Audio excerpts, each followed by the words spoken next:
today we are going to start a new chapter, which is reaction kinetics.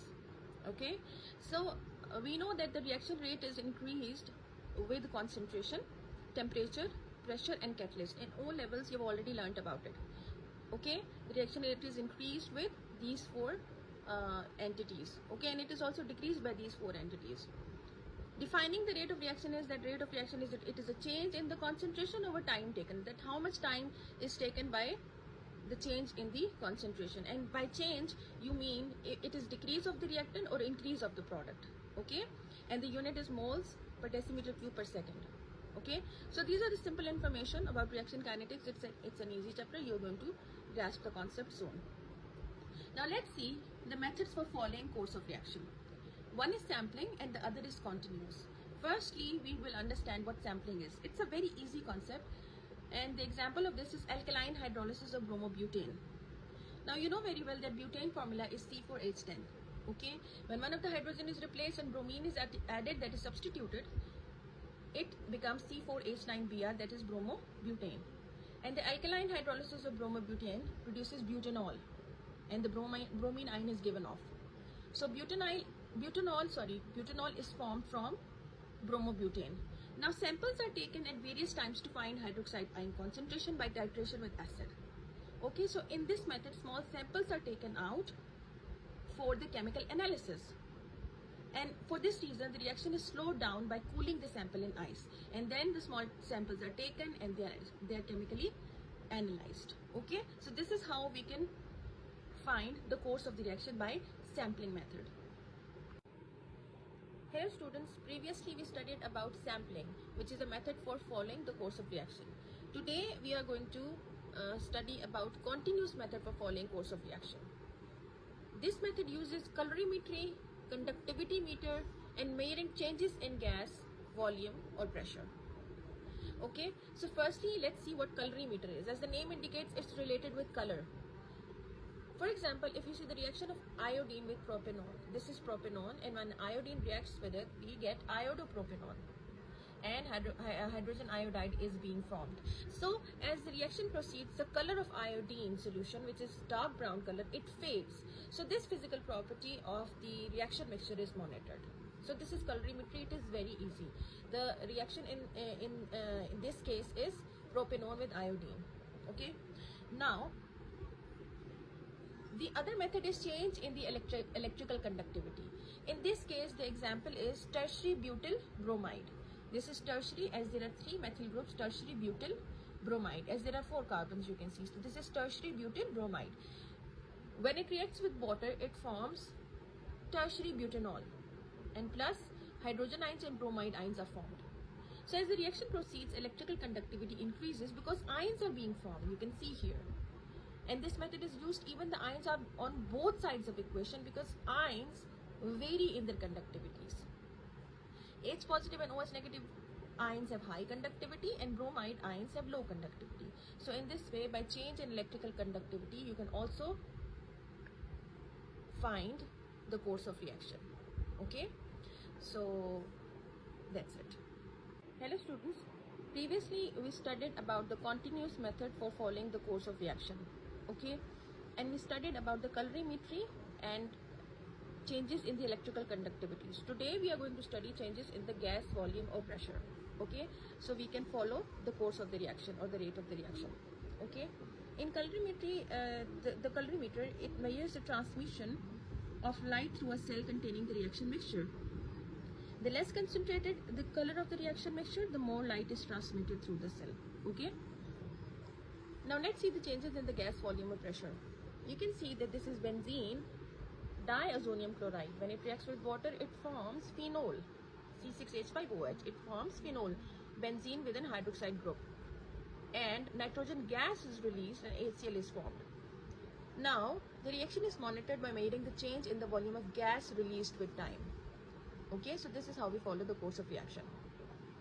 Just like when calcium carbonate reacts with hydrochloric acid, it forms carbon dioxide, and again that reaction is monitored by measuring the change in the volume of carbon dioxide gas released with time.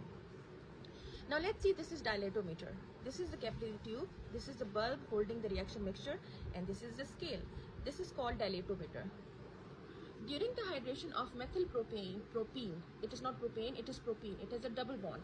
So during the hydration of methylpropene, this is methylpropene, it reacts with water, it forms tertiary butanol in the presence of an acid. It forms tertiary butanol. The volume decreases. What dilatometer does is that dilatometer is used to measure the small changes in volume, and be very careful that the temperature is controlled. Why it should be controlled? Because volume is affected by change in temperature. Okay, so dilatometer and the changes in the gas of volume or pressure, we can also follow the course of reaction, and this is the continuous method. So students, what we are going to learn is calculating the rate of reaction graphically. This is the fourth topic of your chapter reaction kinetics. Students, the rate of reaction changes as the reaction proceeds. This is because the concentration of the reactant is decreasing. For example, isomerization of cyclopropane to propene. Here you can see this is cyclopropane and this is propene.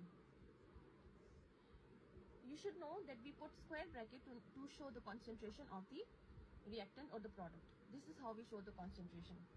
Okay. Now you must know that the progress of this reaction can be followed by measuring the decrease in the concentration of cyclopropane or the increase in the concentration of propene. Now graphically you can see on x-axis we have written time, and on the y-axis we have written the concentration of propene, which is increasing. The concentration of propene changes with time in the reaction cyclopropane to propene. This graph indicates the whole curve, but this graph, it is the curve magnified, that is, it shows the average rate over the first 5 minutes. Students, in this graph there are two lines, A and B. Okay, now A, it shows the average rate of reaction over first 5 minutes. Okay, but the line B, it shows the actual initial rate found by drawing the tangent at the start of the curve. That is, this only this part, it is being magnified over here. Students, this is delta, this sign is delta. Now delta, it shows or represent a change in a particular quantity. Now you can see that the rate of reaction for first 5 minutes is delta propene over delta time, which is equal to 0.27. You can see 0 to 0.27, 0.27 over 5, that is equal to 0.054 moles per decimeter cube per minute. So this is the rate of reaction for the first 5 minutes. Okay, again I tell you that line A shows the average rate over first 5 minutes, whereas line B shows the actual initial rate found by drawing tangent at the start of the curve. Okay, this is A and this is B. This is only this part being magnified. Students, the graph is a curve which becomes shallower with time. So the rate decreases with time. If we make the time interval over which we measure the reaction almost zero, we obtain a reaction rate at a particular instant. So we do this by drawing a tangent at a particular point on the curve. So this gives a much more accurate value of the initial rate of the reaction. Now let's see the graph of the decrease in the cyclopropane. Okay, now on the y-axis you can see this is cyclopropane concentration, and this is the time in minutes on x-axis. Okay, so the rate of the reaction of cyclopropane concentration over time as the reaction proceeds, you can see in this graph. At a given time, it can be found by drawing a tangent and measuring the gradient. Okay, now you can see in this reaction again the cyclopropane, it is being converted into propene and the concentration is decreasing. So this is a graph which shows the decrease of the cyclopropane with the passage of time. Now students, the procedure is you have to select a point on the graph corresponding to a particular time, in this case 10 minutes. Okay, you have to draw a straight line at this point, so it just touches the line. This is a straight line. The two angles between the straight line and the curve should look very similar. This angle and this angle, they should look very similar. You have to extend the tangent to meet the axis of the graph. This is one axis and this is the second axis. One point is here meeting the axis and the other point is here. Okay, now simply you have to calculate the slope, that is the gradient of the tangent, and this is the measure of the reaction rate of the reaction. So in this example the slope is 0.0 minus 1.40 over 35, this is 35 minutes, into 60, because we have to convert it into seconds. The time is in minutes. So the answer is minus 6.67 into 10 to the power minus 4 moles per decimeter cube per second. We convert the minutes to seconds by multiplying by 60 simply, and the sign of the slope is negative because the reactant, the concentration of the reactant is decreasing. Okay? Okay. So this is the rate of the reaction when the cyclopropane concentration is 1 mole per decimeter cube. So this is how we get to know the rate of the reaction at a particular time. Okay? Students, what we are going to learn today is rate equations. Students, rate of reaction is proportional to the reactant concentration. It's very obvious. Okay, it is proportional to the reactant concentration. Mathematically, you can write that rate of reaction is equal to K reactant. You don't write the multiplication sign. Rate equations are determined from experimental data, not by stoichiometric equations. Okay, you have to perform series of experiment and then you can determine the rate equations. For example, these are the 4 examples. Number 1, hydrogen is reacting with iodine to produce hydrogen iodide, nitrogen oxide and carbon monoxide plus oxygen producing nitrogen dioxide and carbon dioxide. Number 3 is hydrogen and nitrogen oxide produces water and nitrogen. And number 4, bromine ion and hydrogen ion produces bromine gas and water. Now students, let's take reaction 3 as an example. Now what is reaction 3? Hydrogen and nitrogen oxide produces water and nitrogen. So first, you have to find the effect of varying hydrogen gas concentration on rate of reaction by keeping NO constant. The result shows that the rate is proportional to the concentration of hydrogen. That is, rate equals to K1H2. Now, you have to find how concentration of NO affects the rate of reaction and keep hydrogen constant. And the result shows that the rate is proportional to the square of the concentration of NO, that is, rate equals to K2NO whole square. So the overall reaction equation becomes KH2NO whole square.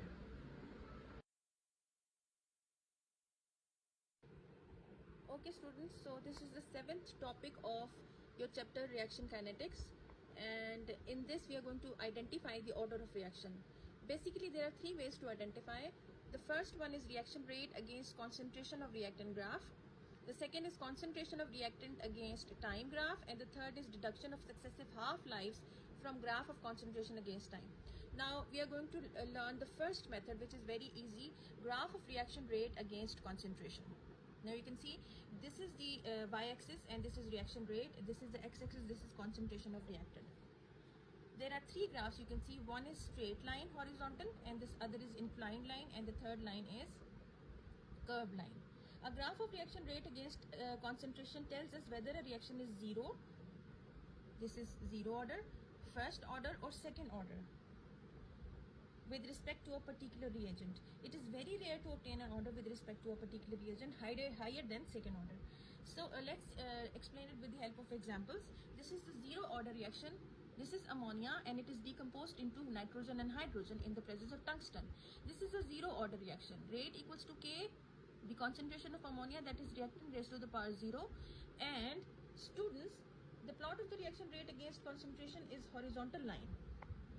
Okay, this is horizontal line, that is the straight line. The reaction rate does not change with concentration, that is why this is a horizontal line. For a 0 order reaction, K is numerically equal to the reaction rate. K is equal to reaction rate. This is because any number to the power of 0 is 1. Now let's see the first order reaction. This is N2O, dinitrogen oxide, in the presence of gold. It is decomposed into nitrogen and oxygen. Rate is K, concentration of N2O. With the power of 1, it is not written. It is understood that it is raised to the power 1. Now the plot of reaction rate against concentration is an inclined line. This is the first order reaction. It is going through the origin. Okay, the rate is directly proportional to the concentration of N2O, so doubling the concentration of N2O doubles the rate of reaction. Now this is a second order reaction. Let's see the example. This is NO2, nitrogen dioxide plus carbon monoxide. It produces nitrogen oxide and carbon dioxide. This is the second order reaction. So rate equals to K, concentration NO2, that is the reactant, raised to the power 2. Now the plot of reaction rate against concentration is an upwardly curved graph like this. Okay, In this case, reaction rate is directly proportional to the square of the concentration of NO2. When the concentration of NO2 doubles, the rate of reaction increases 4 folds. Okay, so this is zero order reaction, first order reaction, and second order reaction, and this is the graph that shows these reaction rates. Students, in this video we are going to discuss graph of concentration of reactant against time. So again we are going to discuss about zero order, first order, and second order reaction. Students, in this case you can see that on the y-axis it is concentration and on the x-axis it is time. For a zero order reaction, the graph is descending straight line. You can see here, and the rate of the reaction is the slope, that is gradient of the graph. The reaction proceeds at the same rate whatever the concentration of the reactant. For the first and the second order reaction, the graph is a curve, and the curve for the second order reaction is much deeper than for the first order reaction. Okay, so this is the zero order reaction, this is the first order reaction, and this is the second order reaction. Now we can also determine the half-life and reaction rates. Students, you should know what half-life is. It's very easy, that it's the time taken for the concentration of the reactant to fall to half of its original value. So half-life, it's the time taken for the concentration to fall to half of its original value. This is the graph. It looks a bit difficult, but it's very easy. Students, again, this is the y-axis and this is the x-axis. On x-axis time, and on y-axis it is cyclopropane concentration. Okay, so this graph shows how half-life is measured for cyclopropane to propene reaction that we studied earlier. Okay, so 3 successive half-lives are shown, and you can see here 1 half-life, 2 half-life, and 3 half-life, third half-life.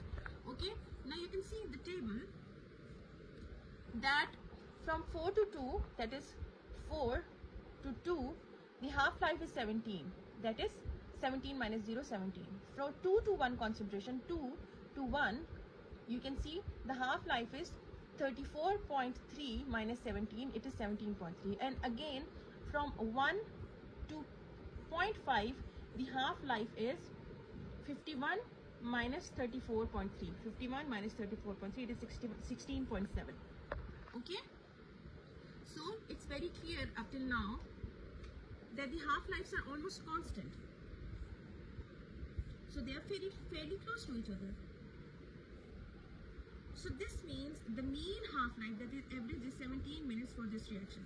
We can tell that this reaction is first order because the successive half-lives are more or less constant.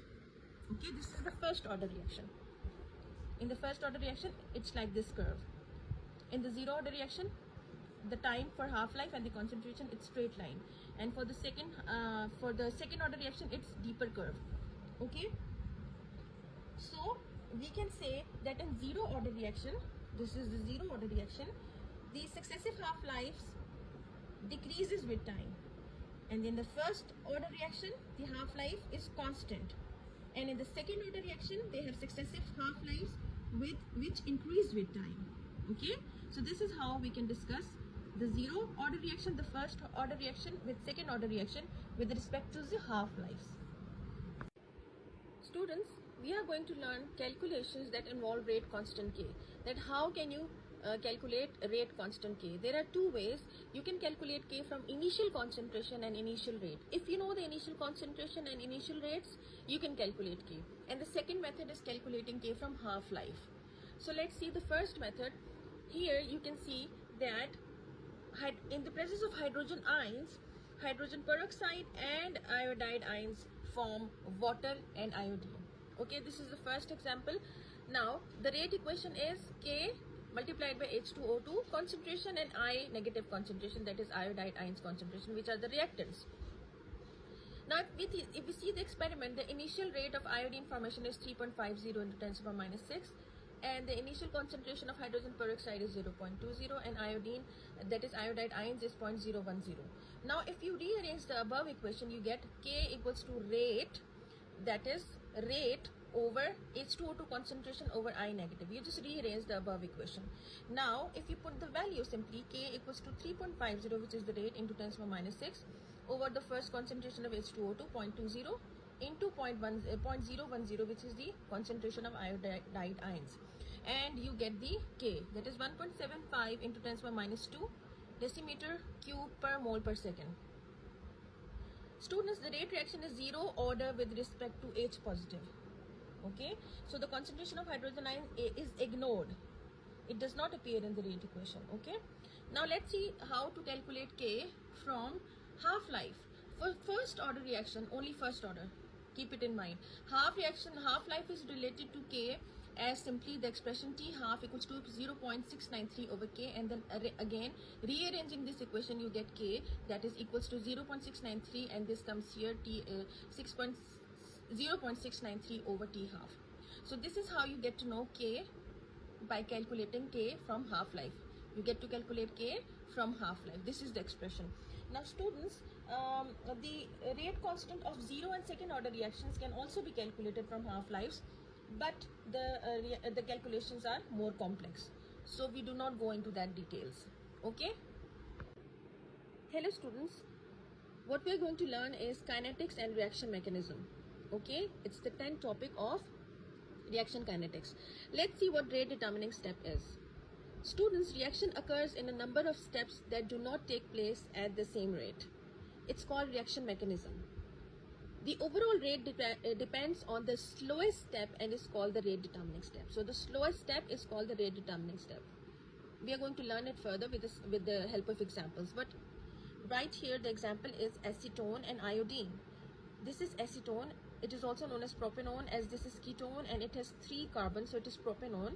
And iodine, it reacts to form iodopropanone and hydrogen iodide in the presence of hydrogen ions. Students, if you double the concentration of iodine, there is no effect on this rate of reaction. But if you double the concentration of hydrogen ions, the rate of reaction doubles. A reactant that appears in the chemical equation may have no effect on reaction rate, but if a substance that is not a reactant in the chemical equation, it can affect the reaction rate. So if a substance does not appear in the overall rate equation, it does not take part in the rate determining step. So for the reaction between acetone, that is propanone, and iodine, hydrogen ions are involved in the rate determining step, but iodine is not. Okay, so this was about the rate determining step. Hello students, what we are going to learn is we are going to verify possible reaction mechanism by kinetic data.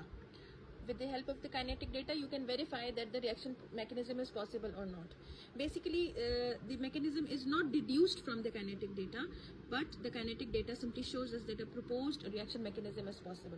In this case, this is acetone and this is iodine. It reacts together to form iodopropanone and hydrogen iodide. Propanone and acetone are the same thing in the presence of hydrogen ions. Okay, the rate is K multiplied by the concentration of propanone and the concentration of hydrogen ions. You can see that it does not involve, the rate does not involve the concentration of iodine. So in the reaction, you can see some are fast reactions and one is slow. So the slow reaction is the rate determining step. But students, the slow step does not involve either propanone or hydrogen. You can see it does not involve propanone, hydrogen, but the intermediate that is involved in this case is formed from acetone and propanone, so that is why it appears in the rate equation. Okay, now in this case, this is propanone and this is hydrogen ion, and it's a fast reaction. It forms this intermediate. Okay, and then this intermediate arranges itself and form propene 2-ol. You can see it's propene, as it has a double bond now and it is an alcoholic group, so it is propene 2-ol, it is in the second position, this functional group. So this is propene 2-ol and hydrogen is regenerated. Now this intermediate reacts with iodine, and again the double bond, it is shifted towards this side and iodine is attached here, and in the iodine, one of the iodide remains. Now what happens is this again intermediate reacts with iodide ion, and it's also a fast reaction and produces simply iodopropanone, and the hydrogen from here reacts with this iodide ion and forms hydrogen iodide. So basically there are 4 steps in this reaction mechanism, but the rate determining step is this one. Okay, the slow one. So that is why it is consistent with the rate equation, this mechanism. So this is how we can verify the possible reaction mechanism with the help of the rate equation. because you know that in this case iodine is not involved in the rate determining step. It's a fast reaction.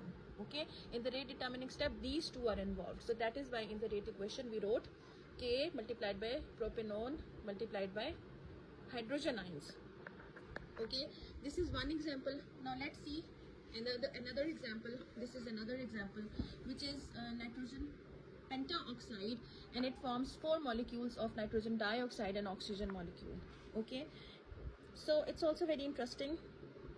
Students, the rate equation tells us that the decomposition of the individual molecules of nitrogen pentaoxide is the rate determining step. Okay, these are the 2 N2O5 molecules. This is slow step, this is slow step, and this decomposes into NO2 and NO3. We can see NO2 and NO3. Now in this case it's a fast reaction. It again decomposes into oxygen, nitrogen oxide, and NO2, and then 2 NO2 molecule, you can see here an oxygen molecule, but 1 NO and NO3 they recombine together and decompose again to form 2 NO2 molecules. So in this way 4 NO2 molecules and 1 oxygen molecule is produced. Here you can see 2 N2O5, it decomposes into 4 NO2 molecule and oxygen. Okay, so this is the reaction mechanism of the decomposition of nitrogen pentaoxide into nitrogen dioxide and oxygen.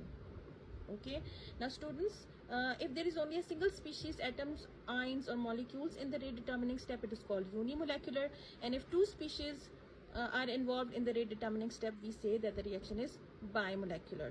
Mechanisms that involve a trimolecular steps are rare, and this is because it is unlikely that 3 species will collide at the same time. Hello students, the topic that we are going to learn is predicting the order of reaction from reaction mechanism. How you can predict the order of reaction. For this purpose, we should know the intermediate present in the rate determining step.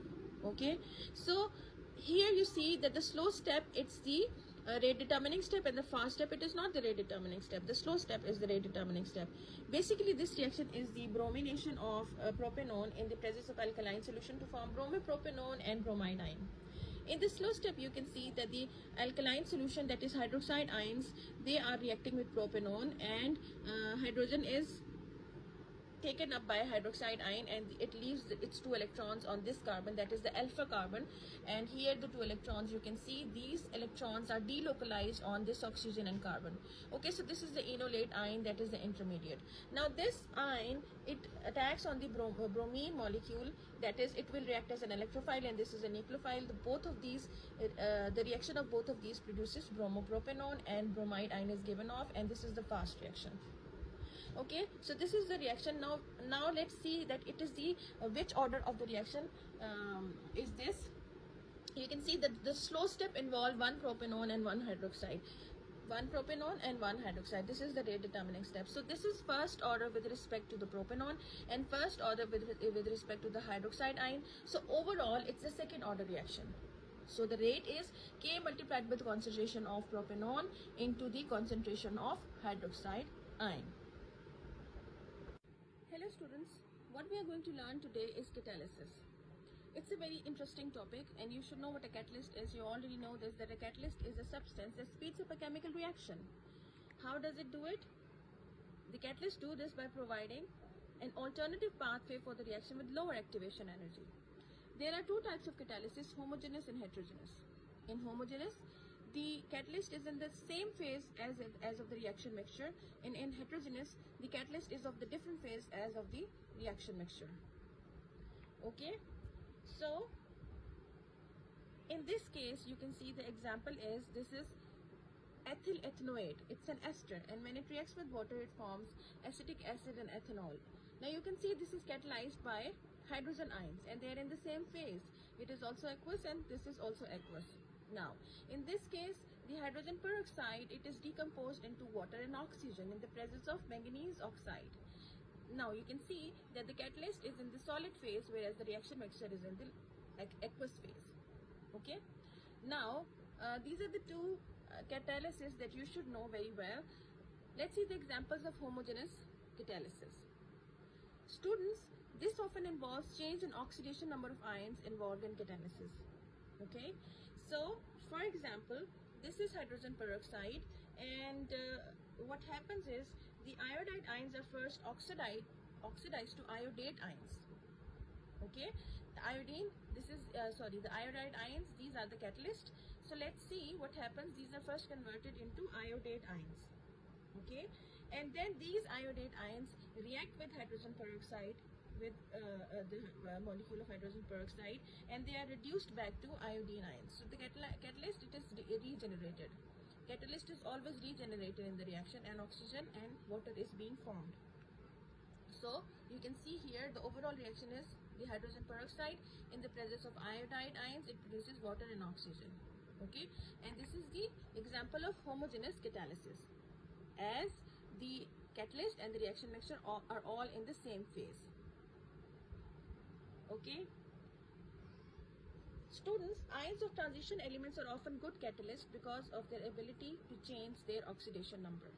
Okay, so again, this homogeneous catalysis, it often involves change in the oxidation number of ions involved in catalysis. Now students, let's see an example of iodine peroxide disulfate reaction. Students, this is also the example of homogeneous catalysis. In this case, the peroxodisulfate ions oxidize iodide ions to iodine, and this reaction is very slow. Why? Because students, both these ions have a negative charge. In order to collide and react, these ions need considerable energy to overcome the repulsive forces. So we need a catalyst. In this case, the catalyst we use is Fe positive 3. Okay, this ion catalyzes this reaction. It has two steps. In reaction 1, there is the reduction of Fe positive 3 to Fe positive 2. And in this reaction 2, it's the oxidation of Fe positive 2 to again Fe positive 3, and the catalyst is regenerated. So students, in both reactions, the positively charged ions react with negatively charged ions. See, here you can see. And as ions with unlike charges are attracted to each other, so these reactions are more likely to occur than the direct reaction between these two, because they are negatively charged ions. And one more thing, that the oxidation of Fe positive 2 ions to Fe positive 3 ions could happen first. Okay, so in this case, Fe positive 2 and Fe positive 3 both can act as a catalyst. Okay, so in both reactions, the positive charged ions and they react with the negative charged ions, you should know. So that is why this will speed up the reaction, and this reaction is catalyzed by Fe positive 3 or Fe positive 2. This is a slow reaction, and in this case this becomes a fast reaction. So this is also an example of homogeneous catalysis. Hello students, previously we studied about homogeneous catalysis, which means that the catalyst phase and the reactant phase should be same. And we studied the example of peroxodisulfate iodine reaction. Okay, now you can see here the energy profile diagram. This is the graphical representation. This on the y-axis is enthalpy change, and on the x-axis it is the progress of reaction. Now you can see there are two energy profile diagrams. One is uncatalyzed and the other is catalyzed. Students, you can see that in the catalyzed reaction there are two humps, as you previously understood the fact that this is two-stage reaction. In the first stage, the iron positive 3 is being reduced to iron positive 2, and in the second stage it is again oxidized to Fe positive 3, so the catalyst is regenerated. Okay, so this is the graphical representation of the iodine peroxodisulfate reaction, which is the example of homogeneous catalysis. In order for the catalyst to work, the standard electrode potential for the reaction involving the catalyst, it must be in between the electrode potential involving the two reactants. So you can see the catalyst electrode potential lies in between the electrode potential of the reactants. So in this way, it only predicts that the catalysis is possible. It does not give any information about the rate of reaction. Now there is another example of homogeneous catalysis, which is oxides of nitrogen and acid rain. In the acid rain, the oxides of nitrogen act as a catalyst. Students, you know that burning of sulfur in fossil fuel, burning of sulfur, it makes sulfur dioxide. Okay, so it contributes in acid rain. SO2 contributes in acid rain, and the step that involves to produce acid rain is oxidation of sulfur dioxide, which is sulfur dioxide reacts with oxygen to form SO3. Okay, now the NO2 present in atmosphere, it catalyzes this reaction. Okay, so this reaction is catalyzed by N4 oxide, because in this, the NO2, the valency or the oxidation state of nitrogen is 4. Now what happens is the sulfur dioxide, it reacts with NO2 to form SO3 and NO, and this NO then reacts with oxygen, that is atmospheric oxygen, to regenerate NO2. Now students, you see that the catalyst and the reactants are in the same phase. So this is an example of homogeneous catalysis. Hello students, what we are going to learn today is heterogeneous catalysis. So students, I already told you that heterogeneous catalysis, it is the catalysis in which the phase of the catalyst is different from the phase of the reactant mixture. Okay, it involves gaseous molecules reacting at the surface of a solid catalyst. So the catalyst is in the solid phase and the reactants are in the gaseous phase. Now you should know the difference between absorb and adsorb. One is with B and one is with D. Absorb means to move right into the substance, whereas adsorb means bond to the surface of a substance. In this case, chemical adsorptions take place, and it explains heterogeneous catalysis. Chemical adsorption is also known as chemisorption. Okay, what is this called? Chemisorption. Chemical adsorption, chemisorption. Now students, you can see here that this is in the halogenation of alkenes, you know that nickel is used as a catalyst. So what happens here is that the hydrogen gas, it diffuses to the surface of the nickel. Okay, here you see in the first step. Okay, so in the second step, the hydrogen is physically adsorbed onto the surface. You can see here, and it forms weak van der Waals forces that link hydrogen molecule with the nickel. Okay, now the hydrogen becomes chemically adsorbed onto the surface, and this causes strong bonds to form between hydrogen and nickel. And this causes the weakening of the hydrogen-hydrogen covalent bond. Okay, so this is what happens in this case.